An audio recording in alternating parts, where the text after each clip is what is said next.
Laut terlihat tenang dari kejauhan. Permukaannya memantulkan cahaya bulan, menciptakan ilusi kedamaian. Namun di balik ketenangan itu, samudera menyimpan sejarah yang tidak pernah benar-benar tidur. Sejak manusia pertama kali berlayar, laut telah menjadi saksi ribuan kapal yang hilang dan nyawa yang lenyap tanpa jejak. Dari semua kisah yang lahir di tengah ketidakpastian itu, satu nama terus menghantui para pelaut selama lebih dari 3 abad. Sebuah kapal yang dikutuk untuk berlayar tanpa akhir, Flying Dutchman. Pada akhir abad ke-17, pelayaran laut bukan sekedar perjalanan, melainkan pertaruhan hidup dan mati. Samudera masih dipenuhi ruang kosong di peta, kompas sering meleset, dan setiap kapal yang berangkat membawa kemungkinan untuk tidak pernah kembali. Dalam dunia yang penuh ketidakpastian inilah legenda Flying Dutchman mulai beredar. Versi paling dikenal menyebut serangan Kapten Belanda bernama Hendrik van der Degmen. Sosok berpengalaman, keras kepala, dan tidak mudah tunduk pada rasa takut. Dalam salah satu pelayarannya melewati Tanjung Harapan, wilayah laut yang dikenal mematikan, kapalnya terjebak badai besar, angin mengamuk, ombak menjulang tinggi, dan setiap detik terasa seperti ancaman kematian. Kru memohon agar kapal berbalik arah, namun sang kapten menolak. Dalam legenda, keputusan ini menjadi titik balik. Ia bersumpah akan menembus badai apapun resikonya, bahkan jika itu berarti menantang hukum alam.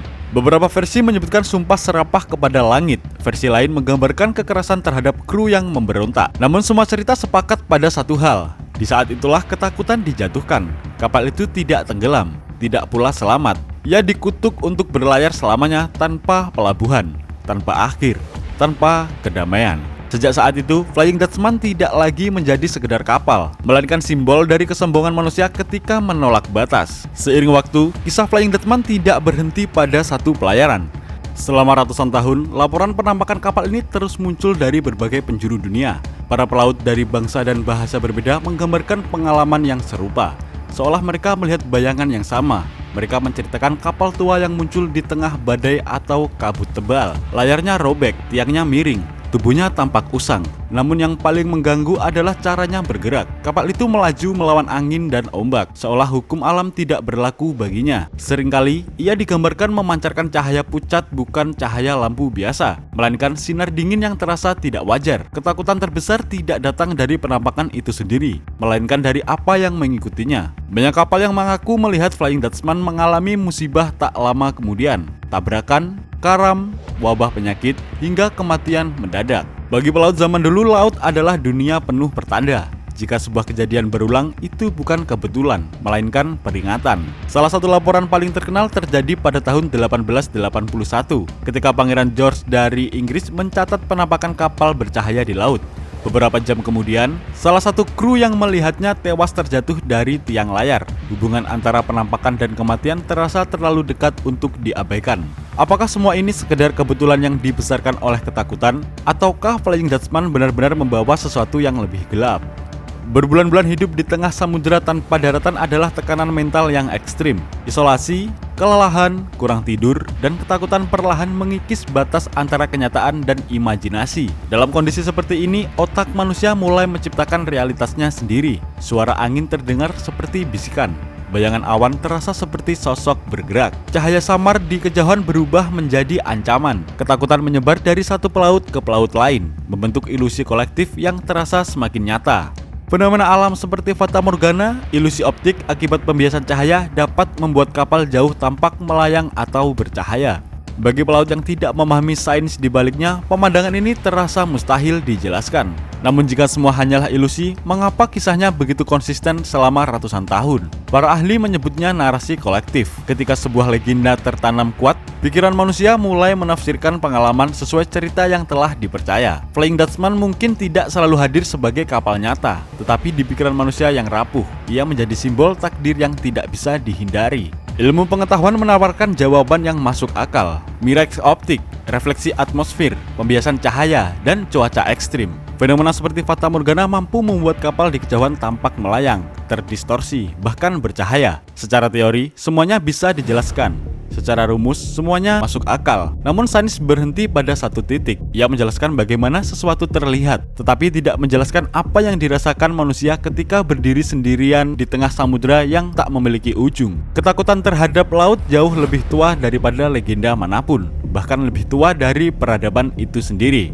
Laut adalah ruang tanpa pijakan, tanpa dinding, dan tanpa batas yang jelas. Tidak ada tempat tersembunyi, tidak ada kepastian arah. Di daratan, manusia membangun kota, hukum, dan teknologi untuk menciptakan ilusi kendali. Di laut, semua itu menguap. Di hadapan ombak dan gelap yang tak bertepi, manusia kembali menjadi makhluk kecil yang rapuh.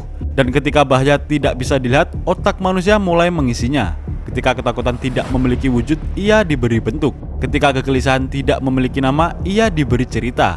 Dari ruang kosong itulah legenda lahir, bukan sebagai kebohongan, melainkan sebagai cara manusia bertahan menghadapi sesuatu yang tidak bisa ia kuasai sepenuhnya. Flying Dutchman adalah simbol kesombongan manusia, kepercayaan bahwa keberanian cukup untuk menaklukkan alam. Kutukannya bukan kematian cepat, melainkan keberlanjutan tanpa akhir. Terjebak selamanya di antara hidup dan mati, berlayar tanpa tujuan dan tanpa penutup. Legenda ini menyentuh ketakutan terdalam manusia, takut terperangkap dalam kesalahan sendiri. Selama ambisi manusia terus mendorong batas, Flying Dutchman akan terus berlayar, bukan di laut, melainkan di kesadaran manusia. Sebagian besar legenda lahir, lalu mati bersama zamannya. Namun Flying Dutchman justru bertahan. Ia berubah bentuk, menyesuaikan diri, dan terus muncul dari generasi ke generasi.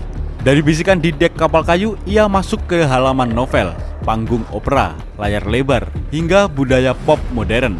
Namanya mungkin berganti wajah, tetapi rasa takut yang dibawanya tidak pernah berubah. Karena Flying Dutchman tidak hidup dari bukti, ia hidup dari perasaan. Di laut, manusia tidak pernah benar-benar berkuasa. Peta bisa lengkap, radar bisa canggih, mesin bisa semakin kuat. Namun satu badai saja cukup untuk menghapus semua ilusi kendali. Di hadapan samudera, manusia kembali menjadi makhluk kecil yang rapuh. Dan disitulah legenda ini menemukan rumahnya. Flying Dutchman bertahan karena ia mewakili ketakutan yang tidak pernah usang. Ketakutan akan kehilangan arah, kehilangan kendali, dan terjebak dalam perjalanan tanpa akhir. Selama masih ada lautan yang tak bisa diprediksi, selama manusia masih berani menantang alam dengan kesombongannya, selama ketidakpastian masih menjadi bagian dari hidup, maka Flying Dutchman tidak akan pernah benar-benar mati.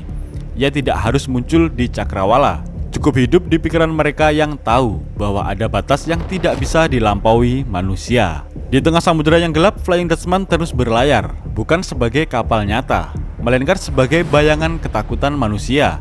Ia mengingatkan bahwa tidak semua perjalanan memiliki tujuan, dan tidak semua keberanian layak dibanggakan.